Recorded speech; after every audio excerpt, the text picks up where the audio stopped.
Bonsoir. Bonsoir à vous, chers frères et sœurs. Soyez richement et abondamment bénis dans le nom de notre Seigneur Jésus-Christ. Bienvenue à votre émission chrétienne, l'heure de la vérité. Ici, le frère Arnaud et Papa Touzoué pour vous servir. Alors, nous poursuivons notre série d'enseignements intitulée Entre manipulation et hérésie dans l'Église. Le morceau choisi, la cérémonie d'ouverture des Jeux de Paris. La cérémonie d'ouverture des Jeux Olympiques de Paris. En quoi est-ce que la cérémonie d'ouverture des Jeux de Paris nous intéresse? Elle nous intéresse dans ce sens que, au travers d'elle, au travers des choses qui ont été dites sur elle, au travers des enseignements qui ont été donnés sur elle, nous allons vous montrer comment les gens vous manipulent et pour ce faire vous mentent pour vous maintenir sous le contrôle avec des prescriptions et des ordonnances et des commandements qui n'ont pour seul but que d'asseoir leur domination sur vous. Ça veut dire quoi? Ça veut dire que dès lors que vous cédez au chantage, ça peut être un chantage, au chantage d'un charlatan qui vient vous effrayer, parce que ça marche toujours comme ça, et que vous vous soumettez en allant jusqu'à suivre les prescriptions qu'il vous donne, vous êtes déjà sous son pouvoir. Il vous contrôle déjà. Et vous allez voir par la suite, à la lumière des Écritures, que toutes les prescriptions qu'on vous a données sont fallacieuses. Elles ne tiennent pas la route bibliquement. Mais c'est des ballons d'essai. Ils lancent comme ça pour voir comment vous allez réagir. Et dès lors qu'ils voient que ça a pris, alors ils déroulent le plan. C'est un plan qui est savamment orchestré. C'est ça qu'on appelle la séduction, pour ne pas dire le terme. Alors, le sous-terme de ce soir, dans le grand enseignement, le grand ensemble, la série d'enseignements entre manipulation et hérésie dans l'Église, le sous-thème de ce soir, c'est les mensonges sur la cérémonie d'ouverture des JO de Paris, acte 2. Nous avons fait la dernière fois l'acte 1. Très bien. Alors, la dernière fois, nous avons montré comment on vous a fait nier l'évidence. Comment on vous a fait nier ce que vous avez vu, ce que vous voyez, ce que vous pouvez encore revoir. C'est-à-dire, comment les gens vous ont dit que le cheval blanc que nous tous avons vu, le cavalier argenté que nous tous avons vu, comment les gens vous ont fait croire que c'est un cheval, vous ont dit que c'est un cheval pâle. Et le drame, c'est que vous y avez cru. Vous avez vu de vos propres yeux que c'est un cheval blanc, que c'est un cavalier argenté. Et les gens sont venus vous dire non, ce que vous voyez n'est pas vrai, mais c'est un cheval argenté parce qu'on veut faire coïncider ça avec un récit biblique. Mais la Bible parle de cheval pâle. Encore, il faut savoir ce que c'est que pâle. La couleur pâle, c'est le vert franc, le vert moyen. Mais la couleur pâle aussi se réfère au vert quand il est défraîchi. Quand les herbes sont défraîchies, quand elles perdent de leur verdeur, de leur jeunesse, ça devient un peu jaunâtre, vert jaunâtre. C'est ça on dit pâle. Donc pâle, bibliquement parlant, dans le contexte qui a été pris là, ça représente deux couleurs. La couleur verte, le vert franc, le vert moyen, ou encore le vert qui est défraîchi. Mais quand vous avez regardé la cérémonie d'ouverture, nulle part on a vu un cheval vert ou d'un vert qui a défraîchi ou jaunâtre. Jamais on a vu un cheval blanc, bien blanc, et puis on a vu un cavalier argenté. Mais vous voyez comment c'est dramatique, que vous allez jusqu'à nier l'évidence. Vous allez jusqu'à nier ce que vous voyez pour suivre ce que les gens vous disent. Attention. Et ça me fait penser à un verset de la Bible. Galates chapitre 3, verset 1er. Faites tout pour que ce verset ne s'applique pas à vous. Il dit, ô Galates dépourvus de sens, qui vous a fasciné, un joli mot pour dire qui vous a envoûté, qui vous a ensorcelé, pour que vous croyiez en des fables, pour que vous croyiez en des bêtises, qui vous a embobiné. Ça veut dire que c'est tellement grotesque, c'est tellement ridicule à la limite, qu'on s'est dit, si vous avez pu gober ça, c'est forcément parce que vous êtes sous une emprise satanique, démoniaque. En tout cas, vous n'êtes plus lucide, spirituellement parlant. Très bien. Alors, 2 Pierre chapitre 1, verset 4 à 5. Mais lisons au 5 rapidement. Il dit, faites tout pour ajouter à votre foi la vertu et à la vertu la science. C'est important la science. Parce que si vous n'avez pas de science, si vous n'avez pas de connaissances des choses actuelles, des choses passées, et surtout que vous n'avez pas de connaissances bibliques, les gens pourront facilement à l'église vous manipuler. Vous serez emporté non seulement à tout vent de doctrine, mais toutes les circonstances extérieures, les gens vont interpréter ça selon leurs fantaisies. Tout ça pour vous faire casquer, pour vous faire débourser de l'argent. Parce qu'au finish, c'est ça. Ils vont vous contrôler avec les événements. Vous allez voir un avion dans le ciel qui vole, qui s'écrase. Ils vont vous donner une interprétation fallacieuse, fantaisiste. Mais comme vous ne savez ni ce qui se passe dans le monde, ni ce qui est écrit dans la Bible, vous êtes tenté de croire parce que, en fait, vous ne savez rien vous-même. La Bible nous donne de comprendre le monde. La Bible, elle nous donne de comprendre le monde. Et non l'inverse. Ce n'est pas le monde qui nous donne de comprendre la Bible, mais c'est la Bible qui nous donne de comprendre le monde. Est-ce que vous me comprenez? Voilà. La Bible nous donne de comprendre les effets du monde. Et quand on a lu la Bible, quand on lit la Bible, quand on médite la parole de Dieu, les événements du monde ne nous surprennent plus. On dit, ah, c'est ça là. Ah oui, je vois. Ah, d'accord. Et puis, on donne le sens et les interprétations profondes quand ça en a une. Sinon, généralement, on n'est pas intéressé. Très bien. Alors, pour rappel, pour qu'on soit bien clair sur nos intentions, on n'est pas là pour justifier ou pour expliquer le sens de la cérémonie d'ouverture ou de clôture des Jeux Olympiques de Paris, mais afin de mettre en lumière les hérésies dans l'Église et mettre en garde les chrétiens quant aux faux combats dans lesquels on veut les engager et surtout mettre en évidence les manipulations dont ils sont victimes. Donc, objectif premier, mettre en lumière les hérésies dans l'Église.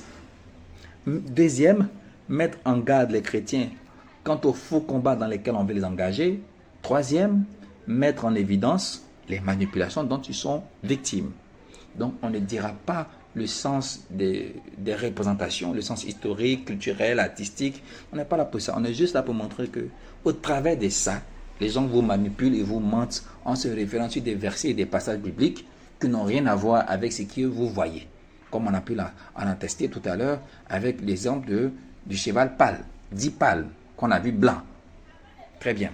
Alors, première chose qui a été dite, pas première chose dans le sens de premier, mais en tout cas, il a été dit que dans ces vidéos-là, ces vidéos qui ont fait le buzz sur la cérémonie d'ouverture, et puis c'est des chrétiens qui sont derrière, quand tu lis les commentaires, tu as mal aux tripes. Tu te dis, mais y a-t-il personne dans ce monde-là qui voit la supercherie? Y a-t-il personne dans ce monde-là qui voit la séduction? Y a-t-il personne dans ce monde-là qui voit le mensonge grotesque? Y a-t-il personne dans ce monde-là qui essaie de réfléchir par lui-même? Y a-t-il personne? Alors, il a été dit que lorsque vous verrez ces choses arriver, faites attention. En effet, la Bible dit quand on verra ces choses arriver, de faire attention. Mais de quelle chose il s'agit? De quelle chose il s'agit? Est-ce que la Bible faisait allusion à une cérémonie d'ouverture, à un spectacle dans le monde, ou bien une cérémonie quelle qu'elle soit? Alors, la dernière fois, l'enseignement précédent, nous avons vu que les prophéties annoncées par le Seigneur concernent à la fois Israël, l'Église et le monde. Et qu'à chacune de ces entités, des signes particuliers lui ont été donnés pour discerner les temps de la fin. Des prophéties concernant chaque peuple, c'est-à-dire l'Église qui est un peuple à part, Israël qui est un peuple particulier, et le monde que nous connaissons. À chaque peuple, il a été donné des prophéties pour comprendre les temps de la fin. Les temps de la fin de l'Église, ce n'est pas le temps de la fin d'Israël. Les temps de la fin d'Israël, ce n'est pas le temps de la fin du monde. Et donc, à chaque peuple, Dieu a donné des instructions particulières à partir desquelles ils doivent se référer pour comprendre l'imminence de sa venue, ou bien du jugement, ou bien encore de la restauration. Avec l'Église, on ne parle pas de restauration. Tandis qu'avec Israël, on parle de restauration. Dans l'enseignement précédent, nous l'avons vu. Très bien. Alors, pour ce qui est de l'Église, les signes les plus patents, les prophéties les plus évidentes, qui servent de repère aux chrétiens, ce n'est pas ce qui se passe dans le monde, c'est ce qui se passe dans l'Église. Et elles touchent, pour la plupart d'entre elles, à la parole, aux enseignements. Les prophéties qui se rapporte à la fin des temps pour l'Église, puisque l'Église n'a pas vocation à rester tout le temps sur la terre, elle doit décoller à l'enlèvement, elle doit partir. Alors des prophéties lui ont été données pour comprendre, pour savoir, pour discerner l'imminence du retour du Seigneur, pour la chercher.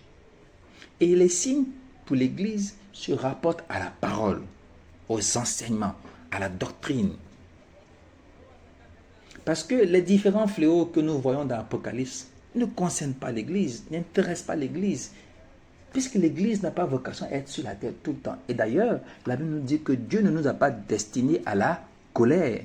Et donc, comme on a vu dans le bel exemple la dernière fois, quand le Seigneur verra que ça commence à sentir le roussi, quand il verra que la situation commence à s'étendre un peu trop, à l'instar des grandes puissances, il va évacuer aussi ses ressortissants. C'est ça qu'on appelle l'enlèvement.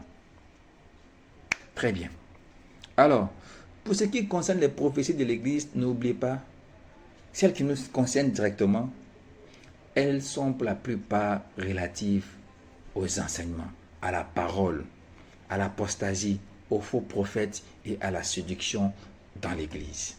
C'est l'état de l'Église qui est le référent. C'est l'état de l'Église qui est le repère pour les chrétiens pour comprendre que l'Église là, à un moment les ténèbres l'ont envahi, le Seigneur n'est plus loin.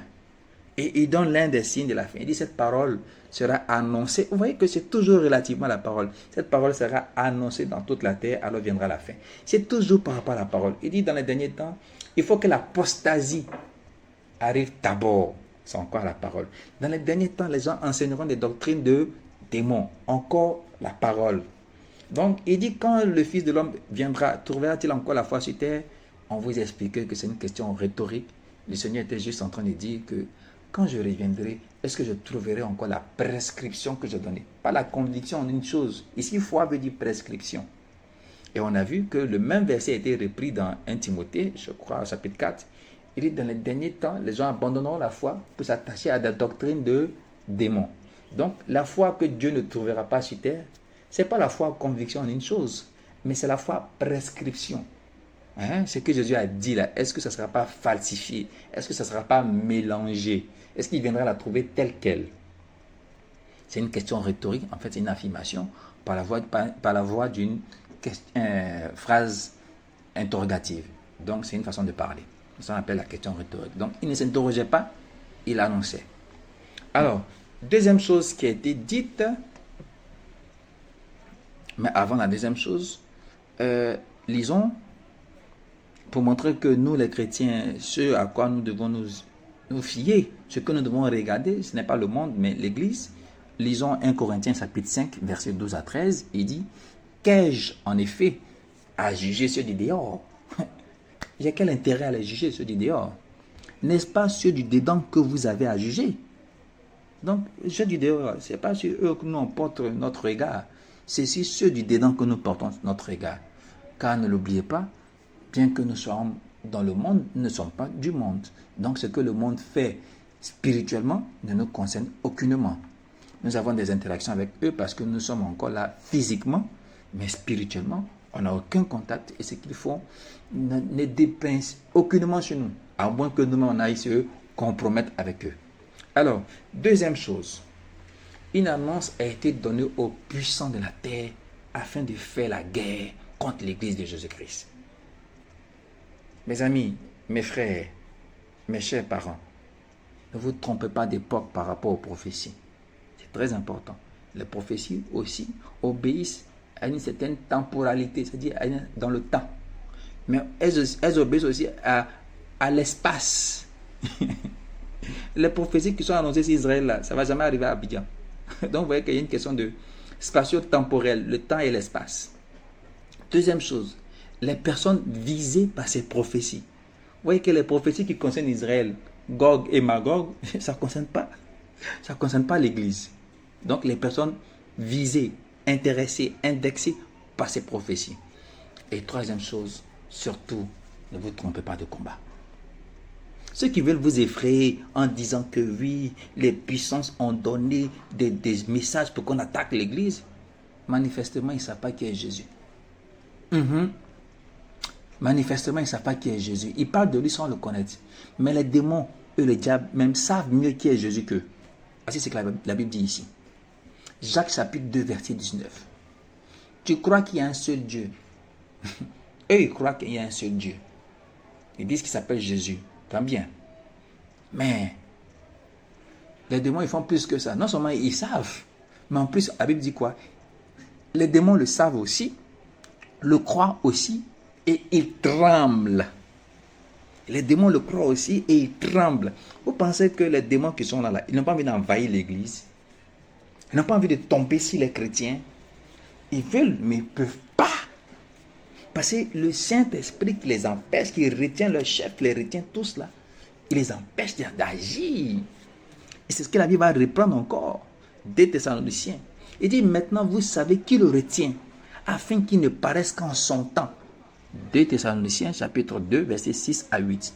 Il dit maintenant vous savez ce qui le retient, afin qu'il ne paraisse qu'en son temps. Verset 7. Car le ministère d'iniquité agit déjà, il faut seulement que celui qui le retient encore ait disparu, et alors il paraîtra. Donc il y a quelqu'un qui le retient, qui l'empêche d'agir.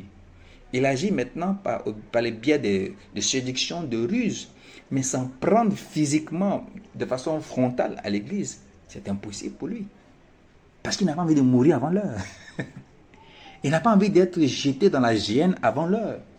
Donc, il attend son tour, il attend son heure. On dit afin qu'il ne paraisse qu'en son temps. Donc, il y a un temps marqué. Le temps marqué, c'est quoi? Le verset suivant dit, il faut que celui qui le retienne ait disparu. Donc, il faut que le Saint-Esprit ait disparu. Comment? À l'enlèvement de l'église.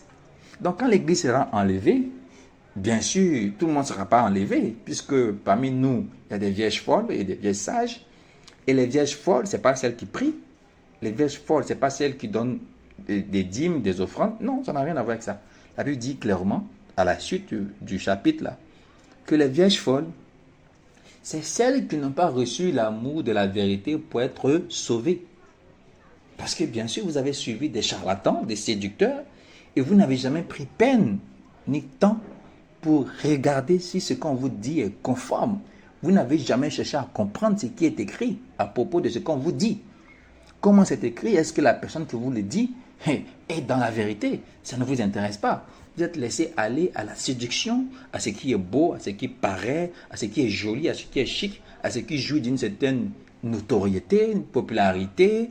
Et il a beaucoup d'églises, donc certainement il doit être dans la vérité. Mais vos critères là sont charnels. Dieu n'est pas dans ses référents. Le référent pour nous, ce n'est pas la popularité des gens ou bien qu'ils aient 23 églises. Et comment un homme même pas avoir 23 églises? C'est déjà là où, au contraire, des instruments pour vous pour comprendre que mais c'est l'église de Jésus, mais c'est son église. Donc vous voyez qui on suit, finalement. Et vous prouvez bien que vous suivez les hommes et pas Jésus. Parce que personne, dans cette foule, dans cette multitude-là, personne n'a réfléchi pour dire est-ce que quand le monde danse là, ça veut dire que nous on doit veiller? Est-ce que quand le monde danse là, nous on doit jeûner? Mais pourquoi quand nous on danse là, eux ils font comme s'il n'y a rien? Ils sont indifférents. Pourquoi quand l'église prie, les hommes du monde sont indifférents? Et puis quand eux ils font le moindre acte, le moindre mouvement, nous on se met à jeûner, on se prive de nourriture et accompagné d'offrandes. Pourquoi? Personne ne veut réfléchir parce qu'on est entraîné, parce qu'on est envoûté, parce qu'on est fasciné, parce qu'on est ensorcelé par des discours séducteurs. Alors, on dit 1 Pierre chapitre 2 verset 25. Car vous étiez comme des brebis errantes, mais maintenant vous êtes retournés vers le pasteur, le gardien de vos âmes. C'est Jésus qui veille sur nous. Vous pensez qu'il suffit que le diable donne le top, le go départ, et puis les gens tombent sur l'église? Vous pensez que c'est comme ça que ça marche? Vous pensez que c'est comme ça que ça marche? C'est vous-même qui veillez sur vous, mais c'est Jésus qui veille sur vous. Ou bien c'est à cause d'offrandes, c'est à cause de jeûne, c'est à cause de quoi encore? Que sais-je? De prière que vous avez vaincu le diable. Ou bien c'est pas ça que vous comptez le vaincre. On dit celui qui l'empêche d'agir, c'est le Saint-Esprit. C'est quand le Saint-Esprit va partir avec l'église, les vieilles sages, que lui va commencer à se manifester et puis à agir physiquement. Agir frontalement, mais pas en vain.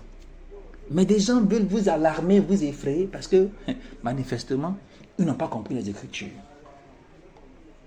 Alors, on dit encore que la France veut s'en prendre aux têtes de l'Église. On doit prier pour les têtes de l'Église, les pères, les conducteurs, les fondateurs. On ne parlera pas de ça ce soir. Parce qu'on va consacrer un enseignement tout entier sur les pères spirituels. Et vous allez voir si vous-même, quand vous dites père spirituel, là, si vous voulez réfléchir sur la question, est-ce que d'un point de vue strictement français, linguistique, là, est-ce que c'est quelque chose qui est cohérent? Parce qu'un père spirituel, ça obéit à quelque chose déjà. Il faut que la chose soit vraie d'abord en le disant. Pas en le faisant, mais d'abord en le disant. Bon, bref, on n'en parlera pas ce soir.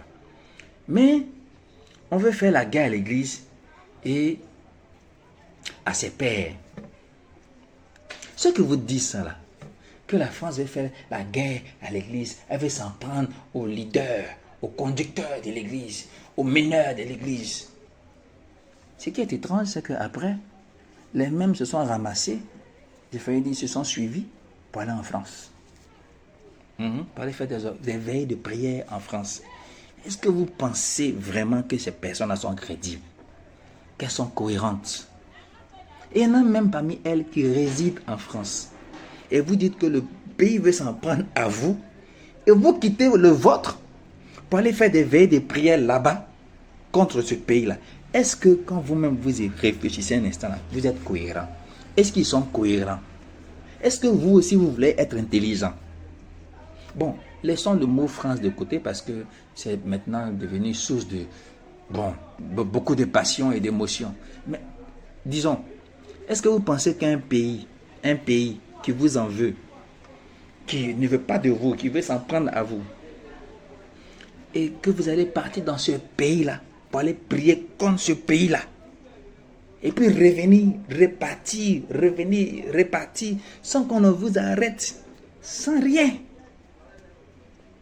En vérité, les gens veulent passer pour ce qu'ils ne sont pas. Ils veulent passer pour des martyrs. Ils ne sont pas des martyrs. Ils veulent passer pour des personnes qui sont persécutées. Ils ne sont pas persécutées.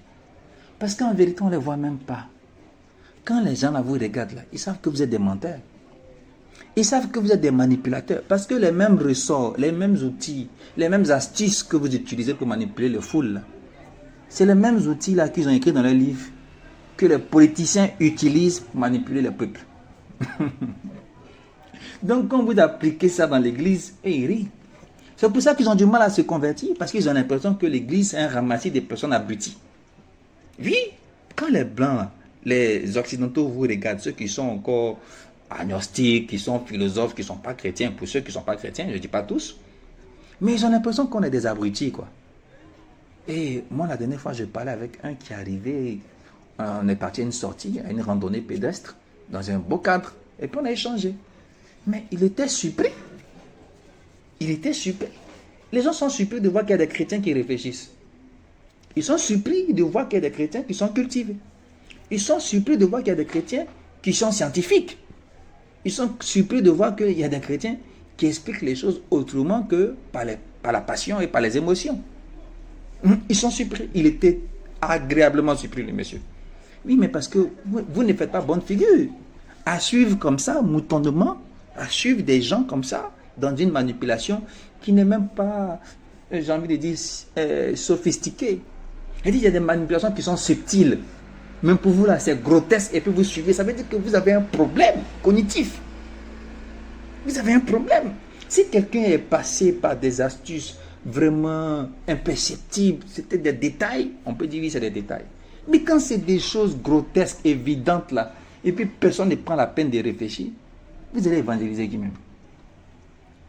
Les gens aujourd'hui, quand ils regardent les chrétiens, là, ils nous voient comme des gens qui sont, comme des totaux, comme des personnes, des ballots, comme des ballots. Alors, le Seigneur dit que quand vous serez persécutés dans un endroit, fuyez pour aller dans un autre. Matthieu chapitre 10, verset 23. Vous vous dites que vous êtes persécuté dans un endroit, et puis ça va, vous partez.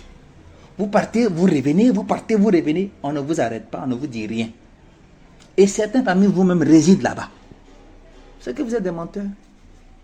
On ne vous en veut pas, on ne vous cherche pas parce qu'ils ne vous calculent même pas. Vous êtes dans les business, eux aussi sont dans les business. Alors, Jean chapitre 10, verset 30 à 40. On voit que quand les pharisiens essaient de mettre la main sur Jésus, lui-même il a fui aussi. Et que les apôtres aussi ont dû fuir quand ils étaient persécutés. Actes chapitre 9, versets 24 à 25. On dit, mais pendant la nuit, les disciples le prirent Paul et le descendirent par la muraille dans une corbeille. Ça se trouve dans Actes chapitre 9, versets 24 à 25. Donc les apôtres aussi, ça fuit, conformément à l'instruction du Père, du Seigneur, qui lui-même a donné l'exemple. Quand il a vu que ça chauffait, il a fui, jusqu'à ce que son heure arrive, qu'il aille se livrer. Oh, vous là, c'est pas ça. Hein? Vous partez, vous revenez impunément. Parce qu'en vérité, vous ne représentez aucun danger pour eux. Ils savent que vous avez trouvé du sucre à casser sur le dos, c'est-à-dire un prétexte pour vous enrichir un peu. Donc, ils vous voient comme des... Bon, je n'ai pas envie de dire le mot. Passons. Alors, on a parlé encore du Golden Voyageur. Golden Voyageur. Écoutez, d'abord, rectifions quelque chose.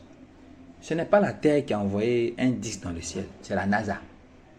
C'est différent. C'est la NASA. Il faut dire le nom des choses.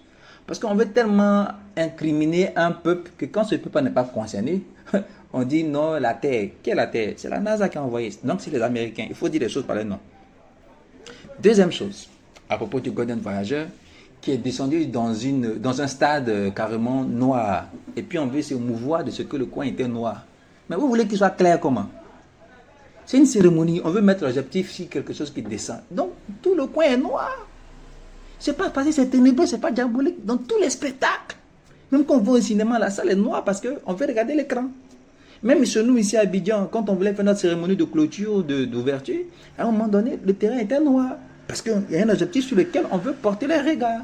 Donc ça, on n'a pas se mouvoir pour ça. On voit ça tous les jours. Vous-même, quand vous faites vos concerts, là, souvent la salle est noire parce qu'on veut mettre le projecteur sur un artiste. Donc ça, c'est pas diabolique. C'est de la technique. C'est quelque chose de technique, c'est la technicité. On n'a pas à se mouvoir pour ça. Oui, je me demandais pourquoi le coin était noir. C'est la première fois que vous voyez un terrain noir. C'est la première fois que vous voyez un stade noir. Ah, quand même. Il ne faut pas avoir peur de son ombre. Alors, troisième chose, on dit que le Golden Voyageur, il est descendu en Israël. Ah, vous êtes fort. Vous êtes tellement fort que finalement, ceux que vous suivez sont plus forts que vous. C'est-à-dire, arriver à dire des choses, des énormités comme ça, et puis il y a des gens pour avaler, c'est ceux qui avalent là, mais qui sont plus forts. Ceux qui avalent là sont plus forts que ceux qui disent. Parce que vraiment, vous avez un ventre large. Israël, là, ça fait 22 000 km² et quelques poussières. La Côte d'Ivoire, la petite Côte d'Ivoire, dont le Mali fait 3 fois la superficie. Le Mali fait 3 fois la superficie de la Côte d'Ivoire. Mais la Côte d'Ivoire, aussi petite soit-elle, elle fait 322 000 km². J'oublie les 400. Israël fait 22 000 km². Donc ça veut dire que Côte d'Ivoire, là, quand on enlève 300 000 km², les 22 000 poussières qui restent à ça qui fait Israël. C'est un département. C'est une région, pardon, de la Côte d'Ivoire. Vous pensez qu'à l'échelle mondiale, là, Israël représente quoi pour que quelqu'un quitte au ciel là-bas et descende sur Israël? Or, nous tous, on a vu que le gars n'est pas descendu au Moyen-Orient, hein, mais on nous dit encore que le gars est descendu au Moyen-Orient. Moyen-Orient, c'est à gauche. Israël est quelque part vers l'Égypte là-bas, vers la frontière de l'Égypte. Un petit coin, un point sur la carte. Ils sont imperceptibles. Il faut connaître la carte pour savoir, pour pouvoir les localiser. Ils sont à gauche quelque part là-bas. À la droite de l'Afrique, mais à gauche comme ça du continent asiatique. Un point. Et il va venir descendre dessus chez Israël. Israël représente quoi sur la carte mondiale là? Pour que quelqu'un descende dessus. Même ton orteil là même déjà dépasse Israël. L'orteil là du Golden Voyageur. Son pied gauche là dépasse tout le Moyen-Orient même pratiquement. Ah quand même. Même si on veut faire coïncider les choses pour émouvoir les gens, pour mieux les manipuler, pour essayer de corroborer ce qu'on dit. Arrêtez. Arrêtez un peu. Et vous aussi, faites un peu d'effort. Alors, deuxième phase de notre enseignement, on fait un peu d'histoire pour ne pas raconter des histoires. On fait un peu d'histoire pour ne pas raconter des histoires parce que là aussi, la cérémonie d'ouverture avait son caractère historique. Et les gens sont partis des faits historiques là pour encore vous troubler, pour encore vous mentir, pour essayer de vous manipuler à partir des choses qui ont été, mais qui n'ont rien à voir avec ce qu'on veut leur prêter comme intention. Vous pouvez aimer un pays ou pas. Aujourd'hui, les gens détestent la France parce qu'ils prétendent qu'il y a un antécédent politique entre eux. Bon, soit, ça c'est vous qui voyez, ça c'est entre vous là-bas. L'intention, nous, notre intention, ce n'est pas de venir disculper un pays ou bien régler les dettes coloniales. Hein, on n'est pas là pour ça. Voilà.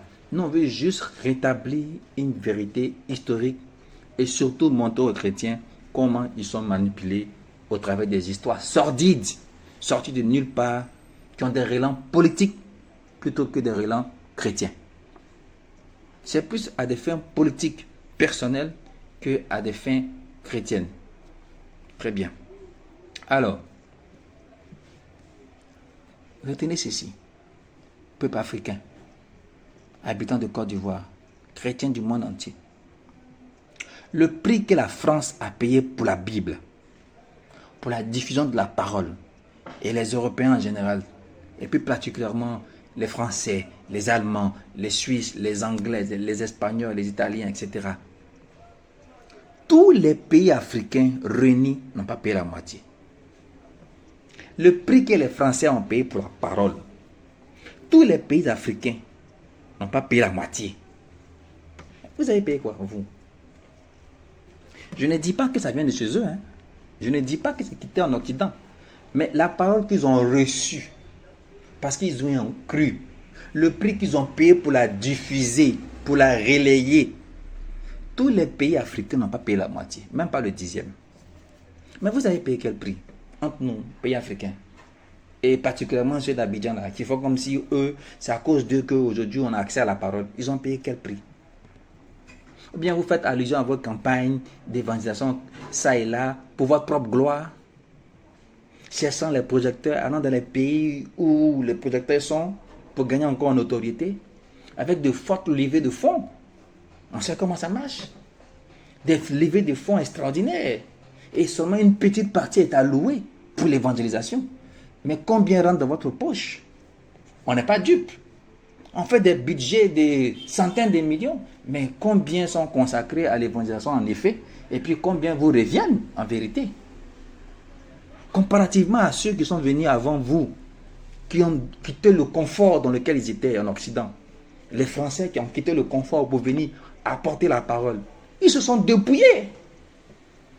Ils sont venus tomber dans le typhus, dans la malaria, dans le choléra, dans toutes les épidémies là, pour annoncer la parole.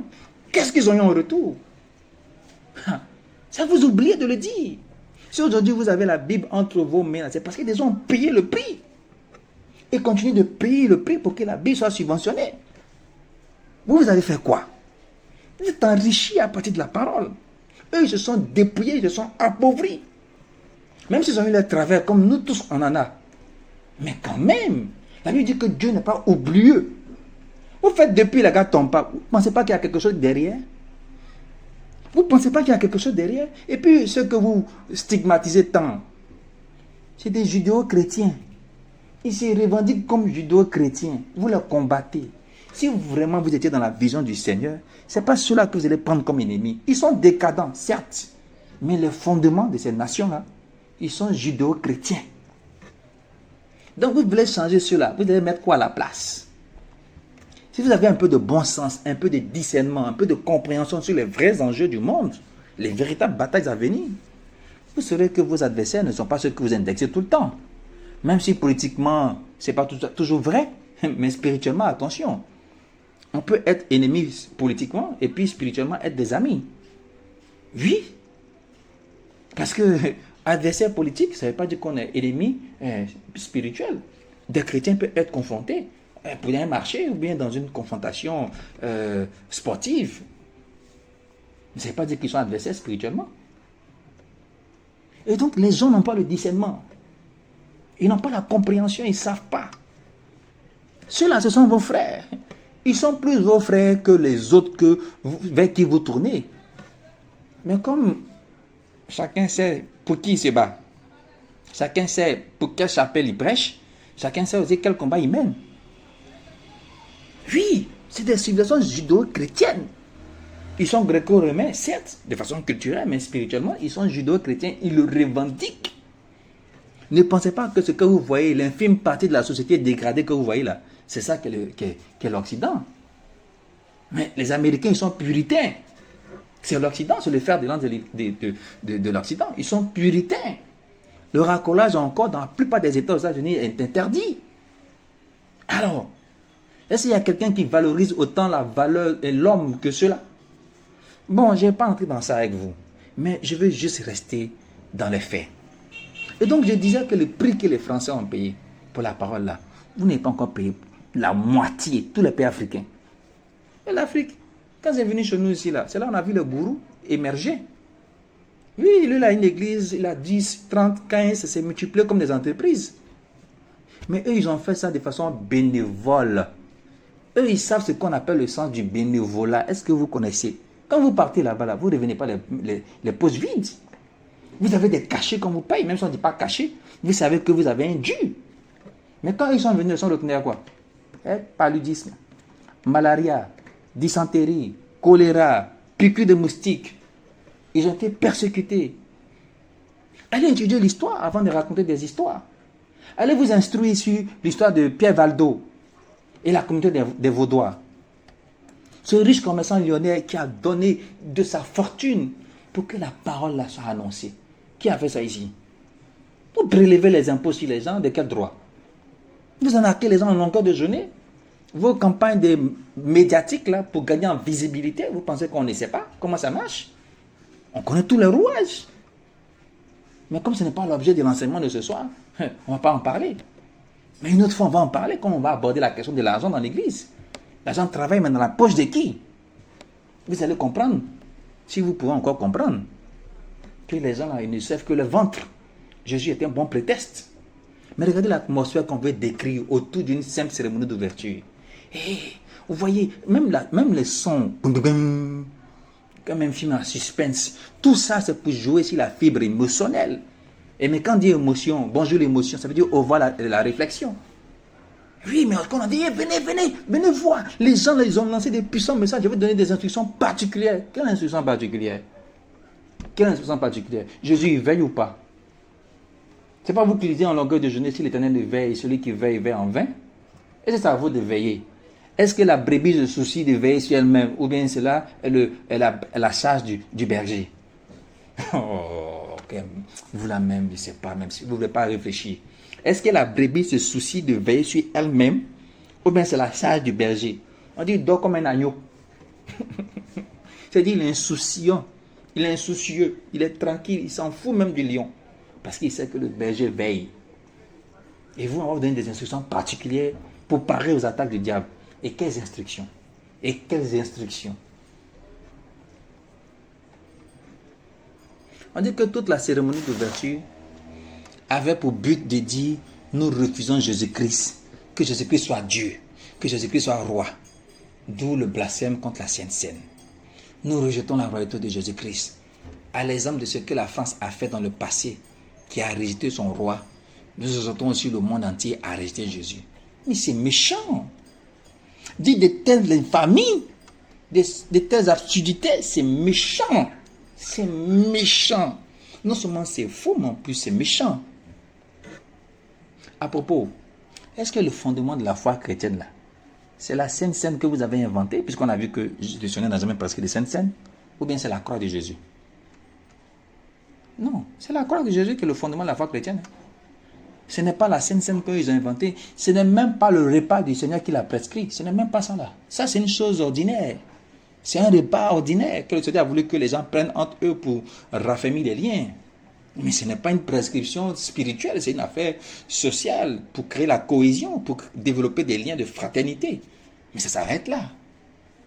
Mais l'œuvre de Jésus, là, le fondement de la foi chrétienne, c'est la croix. Donc s'ils veulent faire et représenter un tableau d'un peintre, mais ça c'est un problème. Même s'ils veulent blasphémer la croix, ça c'est un problème. Mais ce n'est pas dire que c'est dirigé contre nous. C'est méchant. Dit que la France exhorte le monde entier à renoncer à Jésus-Christ comme roi.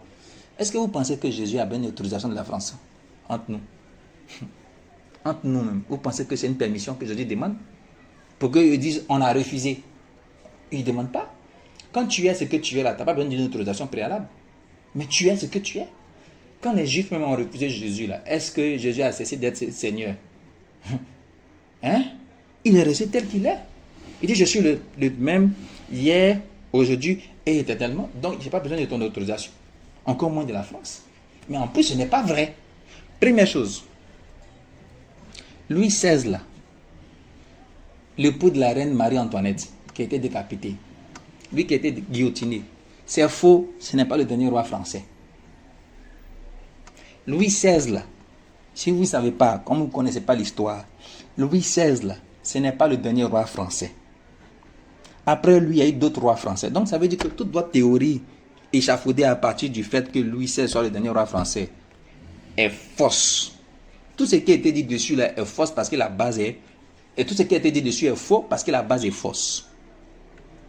C'est-à-dire que vous êtes parti du fait que Louis XVI était le dernier roi français. C'est faux. Après, il y a eu d'autres rois. Il y a eu Louis-Philippe, il y a eu Charles X, il y a eu plusieurs autres rois. Maintenant, il y a une différence qui ça va faire entre le roi de France et puis le roi des Français. Mais toujours est-il que les rois de France et les rois des Français étaient tous français. Mais ils ne savent même pas de quoi on parle. Puisque l'histoire, ils sont allés apprendre ça en quelques minutes rapidement sur Wikipédia. Là. Ils ne savent pas qu'il y a des tenants et des aboutissants. Et qu'une histoire ne s'apprend pas en 30 minutes. C'est une colle. Qui était le dernier roi français? Des Français, pardon. La colle, c'était ça. Qui était le dernier roi des Français? Tu ne sais pas. Tu dis, comment ça s'appelle? Louis XVI. Non.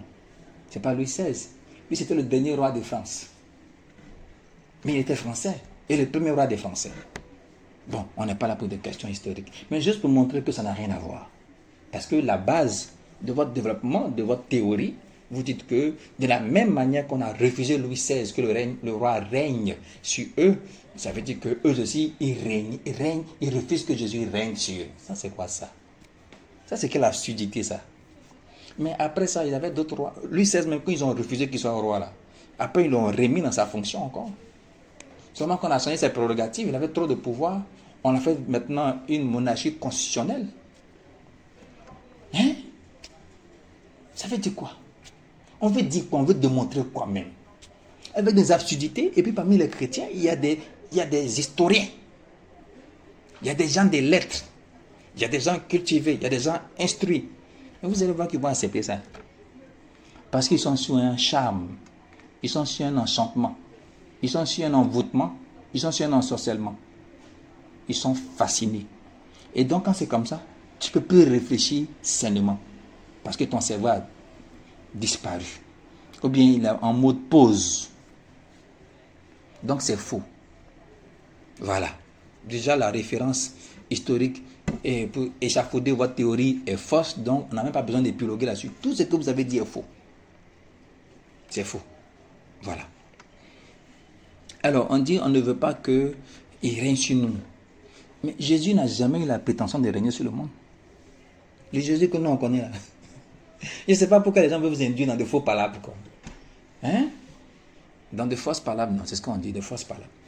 Pourquoi les gens veulent vous induire ou bien vous engager dans de faux combats? Pourquoi? Pourquoi les gens veulent vous engager dans de faux combats? Jésus n'a jamais dit que lui va être le roi du monde.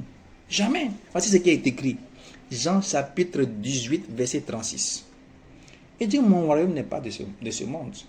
Jean chapitre 18, verset 36. Mon royaume n'est pas de ce monde, répondit Jésus. Si mon royaume était de ce monde, mes serviteurs auraient combattu pour moi, afin que je ne puisse pas livrer aux Juifs.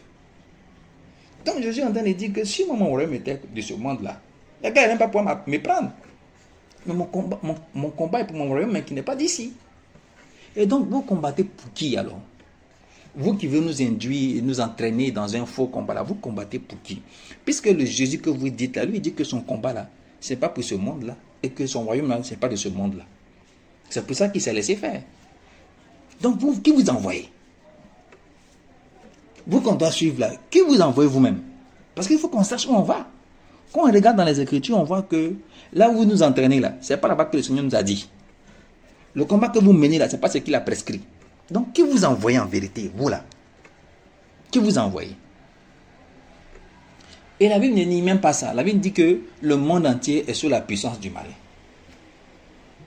Le diable, dans son marchandage avec le Seigneur, il dit, bon, je te donne la gloire de tout ce royaume parce qu'elle m'a été donnée.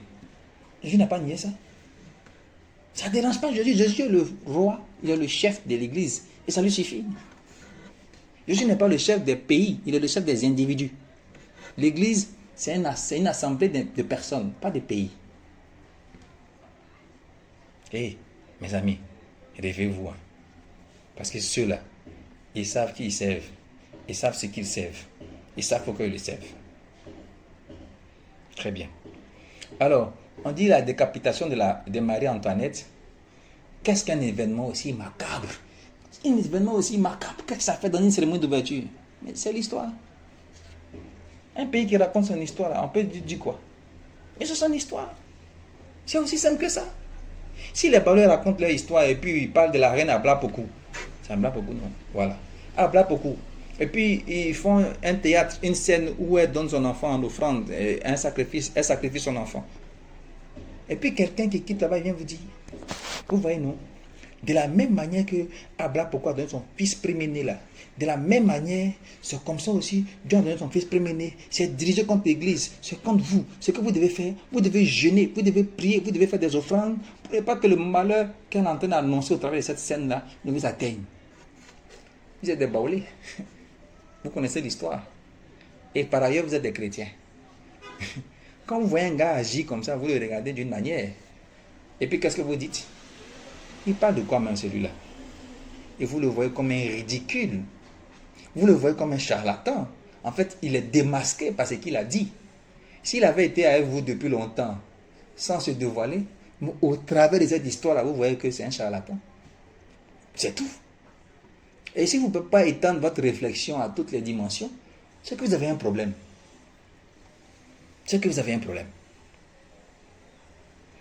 Maintenant, la question qu'on doit se poser, nous chrétiens, la scène là, est-ce que c'est une chose qui a existé ou bien c'est une chose qui a été inventée? Non, c'est l'histoire. En effet, Marie-Antoinette a été décapitée. Oui, mais ça n'a pas de... Quand ils l'ont fait là, ils n'ont pas fait ça à cause de l'église. C'est pas la première fois qu'on rejette un roi. David, même qui est l'ancêtre de Jésus, il a été rejeté. Mais on n'a pas trouvé que oui, le peuple a rejeté David. David a été rejeté, il a été chassé, il est allé en exil. Donc ce n'est pas la première fois dans l'histoire de l'humanité qu'un roi est rejeté. Donc de grâce, ne venez pas venir faire des raccords qui n'ont pas de rapport dans un accord qui est sans sens. Arrêtez ça. C'est trop facile ça. Prendre des histoires comme ça, pêle-mêle, qui n'ont pas de rapport, qui n'ont aucune signification, qui n'ont aucune corrélation, et puis essayer de vouloir trouver de la causalité dans tout ça. Non. C'est deux choses qui n'ont rien à voir. Ce n'est pas la première fois qu'on rejette un roi, ce n'est pas la première fois qu'un roi meurt au pouvoir, ce n'est pas la première fois qu'un roi est évincé, ce n'est pas la première fois qu'un roi est tué. Ce n'est pas la première fois. Mais on n'a jamais dit que c'était contre l'église. Jamais. Jamais. Ils sont dégoûtants, sérieusement. Moi, j'ai du mal jusqu'à ce jour, n'ait été le besoin, l'obligation que j'ai de rendre ces enseignements-là. D'écouter certaines choses même, parce que ça insupporte mon âme. C'est dégoûtant, c'est répugnant de voir que les gens veulent forcément passer pour ce qu'ils ne sont pas. Les gens veulent forcément entraîner les gens dans ce qu'il ne faut pas. De voir que les gens veulent forcément dire de ce qui n'est pas. Et puis tu as honte à les places. Il faut savoir ces choses-là, les écouter pour comprendre le sens de j'ai honte à ta place. J'ai honte à les places. C'est pour ça que je n'arrive même pas à les regarder. Alors, on vous exhorte à vous lever dans la prière pour poser des actes particuliers. C'est à ça qu'on va en venir. On sait que tout ça là, c'est couronné par des offrandes. On ne dit pas ça ouvertement parce que la séduction, je te laisse venir toi-même. On t'attire, on t'appâte, on te blague, on te séduit par des feintes. C'est toi-même qui viens. Tu penses que tu es venu par ton propre chef. Non, en vérité, on t'a conduit sans que tu ne saches. C'est ça la séduction. C'est-à-dire que tu as l'impression que tu es venu toi-même donner. J'ai la conviction, oui, cette conviction-là même est créée de donner. Et parce qu'après, maintenant, tu cherches un refuge, tu cherches un secours. Et bien sûr, il faut que ces gourous, désormais, là, parce qu'ils s'établissent sur vous comme des gourous, il faut qu'ils vous approuvent. Et pour ce faire, il faut que le cœur soit réjoui. Pas quoi? Il dit, on vous exhorte à lever dans la prière et à poser des actes particuliers, très particuliers. On vous a montré que ce n'est pas du ressort de la brebis de s'inquiéter de comment elle va dormir, hein, de sa sécurité, parce qu'il y a le berger qui veille. Mais vous, on vous dit non seulement on vous dit qu'ils vont vous attaquer, c'est qu'il faut, mais en plus on vous dit de poser des actes très particuliers. Et qu'est-ce qu'on vous a prescrit? La Sainte Seine. Mais Sainte Seine, vous savez que Dieu n'a pas prescrit de Sainte Seine. Et puis c'est quoi le rapport? Des gens viennent vous attaquer, prétendument. Un peu de pain, un morceau de pain, un petit verre de vin, pour faire quoi? C'est quoi le rapport? Vous êtes charnel. Tu manges un morceau de pain, tu bois un petit verre de vin. Ça change quoi? Ça te rend plus fort ou bien ça repousse l'ennemi? Donc le berger n'a pas besoin de te veiller alors. Il faut avoir beaucoup de pain autour de toi. Quand tu seras assailli par des esprits, par des démons, tu vas avaler, tu vas boire beaucoup de vin et puis ils vont se repousser. Quand même, soyez un peu intelligent. Ne soyez pas sans sens, comme dit Galate. Alors, on va voir ce que la vie dit. 1 Thessaloniciens, chapitre 5, verset 9 à 10. Marquez ça. 1 Thessaloniciens, chapitre 5, verset 9 à 10. D'ailleurs, au travers même des prescriptions qu'on vous donne, là, vous devez savoir si Dieu est dedans ou il n'y est pas. Parce que dès lors qu'on vous donne des prescriptions qui sont matérielles, qui sont physiques, vous devez comprendre que ce n'est pas Dieu. Parce que la Bible nous a dit clairement que nos âmes avec lesquelles nous combattons ne sont pas charnelles, elles ne sont pas physiques, ce n'est pas des choses qu'on puisse attraper. Mais autant on te prescrit pain, morceau de pain et un petit verre de vin. Et tu appelles ça âme. C'est du fétichisme. C'est du fétichisme. C'est vrai que c'est joli, c'est propre, mais c'est du fétichisme. C'est de l'idolâtrie, carrément. Parce que ce n'est pas conforme à ce que Jésus a prescrit. Les vrais adorateurs, c'est en esprit et en vérité. Et le pain et le vin, qui symbolise la nourriture de façon métonymique, n'a jamais été une âme offensive ou défensive. Jamais. Jamais. Jamais. 1 Thessaloniciens donc, chapitre 5, verset 9 à 10. Il dit car Dieu ne nous a pas destinés à la colère, mais à l'acquisition du salut par Jésus-Christ. Donc Dieu ne nous a pas destinés à la colère. Donc tout ce qu'est Apocalypse, toutes ces choses apocalyptiques, tous ces désastres, tous ces fléaux qui révèlent de la colère de Dieu, ils ne sont pas destinés aux chrétiens qui sont attachés à la vérité. C'est ça. Maintenant au verset 10, il dit quoi? Par notre Seigneur Jésus-Christ, qui est mort pour nous, afin que soit que nous veillons, soit que nous dormions, nous soyons ensemble avec lui. Donc ça ne dépend pas de toi, oh brebis. Brebis qui n'est pas instruite, brebis qui manque de connaissances. La Bible dit que ça ne dépend pas de toi. Que tu dormes ou que tu ne dormes pas, oh. Que tu manges ou que tu ne manges pas, oh. Que tu donnes ou que tu ne donnes pas, oh. C'est le devoir du berger de te garder et de te préserver de tout mal, de toute attaque, afin que tu sois toujours avec lui. Donc ce n'est pas tes efforts qui vont te sauver. Ce n'est pas tes efforts qui vont t'épargner de la calamité qui va arriver. Mais c'est ton intérêt pour la parole de Dieu, ton sens aiguisé pour la vérité, qui va t'épargner de beaucoup de séducteurs et qui va t'épargner d'être là où il ne faut pas quand le Seigneur viendra. C'est ça qu'on te demande. Le seul effort qu'on te demande là, on dit médite la parole de Dieu. Laisse les hommes de Dieu là, laissez-les un peu rentrer en contact, en communion avec le Seigneur au travers de sa parole.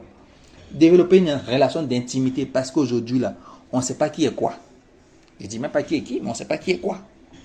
Donc le mieux à faire, c'est d'avoir une connexion, une relation avec le Seigneur. Et puis de chercher à comprendre sa parole. Comme ça, tu connais la direction, tu connais la directive, tu connais ce qu'il faut faire, tu sais ce qu'il ne faut pas faire. Et quand c'est comme ça, tu es intimidé avec le Seigneur. Quand quelqu'un vient puis te raconte des salades, parce que ce n'est rien d'autre que des salades, il te fait rire. Tu dis, va en paix, le Seigneur te bénisse. Alors, Apocalypse 3, verset 10. Il dit, parce que tu as gardé la parole de la persévérance en moi, je te garderai, je t'épargnerai aussi de l'heure de la tentation, des tribulations, des désastres, des désastres, en effet, qui va venir sur le monde entier. Il dit, parce que la raison c'est quoi? parce que tu as gardé la parole et que de la persévérance en moi, je te garderai aussi. Donc ce n'est pas vos jeûnes.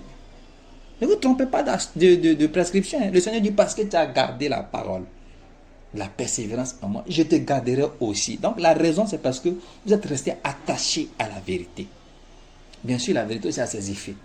Mais ce n'est pas dans le jeûne, ce n'est pas dans les offrandes, ce n'est pas dans la prière. Il faut être attaché à la vérité. Donc il faut avoir le discernement pour pouvoir distinguer entre ce qui est hérésie et puis ce qui est parole de Dieu. Très bien, très bien. Maintenant, on vous a dit que la Sainte Seine, là, soi-disant, bon, c'est pas soi-disant, la Sainte Seine, là, c'est, ils l'ont vaincu à cause du sang de l'agneau, à cause de la parole de leur témoignage. Donc, c'est la Sainte Seine. Et, à ce point-là, quand vous-même vous lisez là, ils l'ont vaincu à cause du sang de l'agneau et à cause de la parole de leur témoignage. Vous avez vu pain dedans? Est-ce que vous avez vu pain dedans? Le verset de référence qu'on prend pour justifier qu'il faut prendre la Sainte Seine là. Vous avez vu pain dedans? Est-ce que vous avez vu vin dedans? Alors, on va répondre à la question pour mieux comprendre de quoi il est question. Comment l'ont-ils vaincu? À cause du sang de l'agneau et à cause de la parole de leur témoignage. C'est quoi le témoignage? Le témoignage dont parle Apocalypse chapitre 12, verset 11 là. On dit ils l'ont vaincu à cause du sang de l'agneau et à cause de la parole de leur témoignage. Ça veut dire quoi? On vous a dit que toujours il faut définir les différentes notions. Donc le témoignage c'est quoi? Le témoignage c'est la confession. C'est la déclaration. C'est ce qu'on dit. C'est parler d'eux. Donc c'est ça le témoignage. C'est une parole qu'on donne. Jean 8, 17 dit, il est écrit dans votre loi que le témoignage de deux personnes est vrai. Donc ce que deux personnes disent est vrai. C'est ça, la parole, ce qu'on dit. Très bien. Et le témoignage que les chrétiens doivent rendre, c'est qu'ils doivent dire, ou bien ils disent, ou confessent qu'ils croient en Jésus. Croire en Jésus, ce n'est pas penser, mais c'est le dire ouvertement. Romains chapitre 10, verset 9. On parle du témoignage. Si tu confesses de ta bouche le Seigneur Jésus-Christ, si tu confesses, si tu dis, si tu le dis, si tu le confesses, alors si tu crois dans ton cœur que Dieu l'a ressuscité des morts, tu seras sauvé. Donc, première condition, il faut que tu confesses que tu crois en Jésus-Christ. C'est ça le témoignage. Il faut que tu dises, il faut que tu témoignes que tu crois en Jésus-Christ. Donc, il faut que tu le dises. On le voit également dans Luc chapitre 12, verset 8. Et le Seigneur dit, je vous le dis, quiconque me confessera devant les hommes, le Fils de l'homme aussi le confessera. Donc, quiconque rendra témoignage de moi, le Fils de l'homme aussi rendra témoignage de lui. Et Romains 10, 10, il dit, c'est en croyant du cœur qu'on parvient à la justice et c'est en confessant de la bouche qu'on parvient au salut. Donc, pour être sauvé, il faut dire, il faut confesser, il faut rendre le témoignage de notre foi en Jésus-Christ. Très bien. Maintenant, à cause du sang de l'agneau. Par le sang de l'agneau. Simplement. Dit autrement, par le sang de l'agneau. Par la voie du sang de l'agneau. Par le moyen du sang de l'agneau. 1 Pierre chapitre 1 verset 18 à 19. Sachant que ce n'est pas par des choses périssables, par de l'argent ou de l'or, que vous avez été rachetés, que vous avez été sauvés. Verset 19. Mais par le sang précieux de Jésus-Christ. C'est ça. À cause du sang, ça veut dire par le sang de Jésus-Christ. On a cru, oui, premier acte. Deuxième chose, Christ nous a rachetés au travers de son sang. C'est-à-dire, dès lors qu'on a dit qu'on croit en Jésus, là, Jésus dit, bon, je paye, je paye pour lui, là. Il dit qu'il est avec moi. C'est ça, la parole du témoignage. Dis qu'on est avec Jésus, dis qu'on croit en lui. Et dès lors que tu confesses à Jésus, dis, bon, ok, lui là, son prix c'est quand même. Il dit, bon, voici mon sang. Comme le moyen de transaction spirituelle, c'est le sang, il paye. C'est aussi simple que ça. Donc, toutes les fois que quelqu'un confesse que lui croit en Jésus, ah, j'accepte Jésus-Christ dans ma vie, je l'accepte comme sauveur et Seigneur, il dit, bon, lui aussi, il paye pour lui. Allez, désormais, il m'appartient. On le met de côté, il est consacré.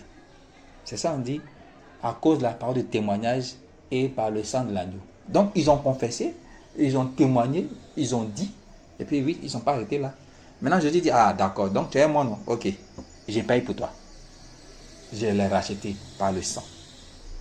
Romains, chapitre 3, verset 25, il dit, c'est c'est lui que Dieu a destiné par son sang à être pour ceux qui croiraient, oui, non, une victime propitiatoire. Donc c'est lui que Dieu a destiné par son sang, par le moyen de son sang, à être pour ceux qui croiraient une victime. Donc c'est lui que Dieu a choisi, a destiné avant la fondation du monde, qu'il nous rachetasse. C'est en français. Qu'il nous rachetasse pour que nous soyons de son troupeau, pour que nous nous appartenions. Donc Dieu va déjà trouver le moyen de racheter les hommes après le péché. Avant même de créer l'homme là, Dieu a déjà tout calculé, toutes les variantes. Il dit, bon, l'homme qu'il va créer là, c'est vrai, il est parfait, mais c'est parfait d'un certain niveau. Si il marche droit, voici ce qui va arriver, voici ce qui va arriver. Mais le jour où il tombe, il faut que je trouve un moyen de le racheter, de le ramener. D'accord, ok. Donc, elle dit qu'avant la fondation du monde, Dieu a déjà trouvé même toutes les solutions à tous les problèmes du monde. Alors, on le voit également dans Éphésiens, chapitre 2, verset 13. Il dit, maintenant, Jésus-Christ, vous qui étiez jadis éloignés, vous avez été rapprochés par le sang de Christ. Voilà. Amen. J'espère que c'est clair. Vous voyez qu'en Égypte, là, quand on a mis le sang sur les poteaux des maisons, quand l'ange de la mort est venu, quand le Seigneur devait frapper, il est passé au-dessus parce qu'il y avait la marque sur. Donc, à cause du sang, là. Donc, d'abord, ils ont cru. C'est pour ça qu'ils ont mis le sang. Et à cause de ces deux choses-là, le témoignage et le sang, ils ont été épargnés, ils ont été sauvés. Donc, quand on dit le chrétien à cause du sang de l'agneau, à cause de la part de leur témoignage et du sang de l'agneau, ça veut dire que parce qu'ils ont cru en Jésus et que Christ les a rachetés, il les a marqués de son sceau en plus. Non seulement il vous rachète, mais il nous marque de son sceau qu'on appelle le Saint-Esprit. Alors, on ne m'a pas dit davantage, je crois que c'est assez simple, en tout cas pour des gens qui ont une disposition à comprendre, on a déjà compris. Alors, on a parlé de prophétique. On dit dans le prophétique. Voyez, quand les gens veulent nous mystifier ou bien nous faire comprendre ou entendre qu'il y a des choses qui ne sont pas d'accès pour nous autres, là, nous les petits, là, ils disent de façon prophétique. Voilà, dans le prophétique. C'est quoi le prophétique? Le prophétique, c'est quoi? C'est une manière de nous mystifier, quoi, en fait. Pour dire que non, ça, vous ne pouvez pas comprendre. Voilà, ne cherchez pas à comprendre. Suivez seulement, ne cherchez pas à comprendre. Dansez seulement. Voilà, ça c'est le prophétique. Ça c'est pour nous, les hommes de Dieu. Non, la Bible dit que nous avons reçu tous le même esprit. D'ailleurs, elle dit, même quand les prophètes parlent là, on juge, on examine, on analyse et on vérifie. Alors, si vous devez rester dans votre sphère qui est inaccessible à nous, comment on fait pour vérifier ce que vous dites là? Comment on fait pour vérifier la conformité avec les Écritures? Comment on fait pour obéir à la parole de Dieu? Comment on fait pour être comme les disciples de Bérée? Alors, en vérité, c'est un fourre-tout, quand on dit le prophétique là. C'est un fourre-tout, une façon de légitimer tout ce qui n'est pas écrit, mais qu'ils ont inventé et qui veut nous faire gober. Quand vous voyez que les gens disent non, ça c'est le prophétique, dans le prophétique, c'est un fourre-tout pour nous faire accepter. Parce que quand on dit c'est le prophétique, ça veut dire, non, on n'était pas là-bas. C'est comment? Et puis on suit bêtement. Non, non, non. C'est pas ce que les Écritures disent. Le prophétique là, on vérifie. Tout nous dit et puis on regarde si c'est conforme aux Écritures. 1 Corinthiens, il dit c'est à cause de vous frères que je fais de ces choses une application, afin que vous appreniez en notre personne à ne pas aller au-delà de ce qui est écrit. Mais si quelqu'un te dit que c'est le prophétique et donc il n'a plus besoin de s'appuyer sur ce qui est scripturé, sur ce qui est écrit, et que toi tu le suis bêtement, tu n'es plus en train d'obéir à Dieu, mais en train d'obéir aveuglement à un homme. Acte chapitre 13, verset 11, on dit j'avais des sentiments plus nobles, parce qu'il vérifiait toujours dans les Écritures pour voir si ce qu'on disait était exact. Exactitude. Ça peut être écrit, mais est-ce que c'est exact? Deuxième critère. 1 Thessaloniciens, on dit examiner toutes choses. Toutes choses doivent être examinées et retenir ce qui est bon. Le bon ici, ce n'est pas ce qui est beau, pas ce qui est joli, pas ce qui est chic à entendre, mais c'est ce qui est conforme à la parole de Dieu. Le bon, c'est Dieu. 1 Corinthiens, pour ce qui est des prophètes, que 2 ou 3 parlent et que les autres jugent. Mais chez le prophète dit non, ça c'est le prophétique. Nous, on fait comment pour juger? Parce qu'on n'a aucun référent. On n'a aucun repère. Tu dis non, que ça là, c'est pas écrit, mais c'est Dieu qui m'a dit. Mais comment on fait pour savoir si c'est vrai ou pas? Donc faites très attention quand les gens viennent vous dire c'est le prophétique. Parce que généralement, ils veulent faire avaler des couleuvres. Voilà, ne vous faites pas faire. Ne vous laissez pas faire, pardon. Ne vous laissez pas faire.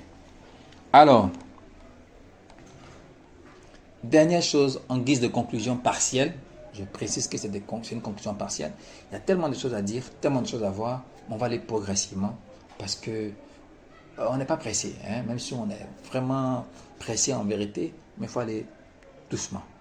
Alors, au travers de tout ce que nous avons dit, les Écritures, les références bibliques pour attester, pour corroborer, on n'a rien dit de nous-mêmes. Depuis quelques enseignements déjà, pour ceux qui nous suivent depuis le commencement.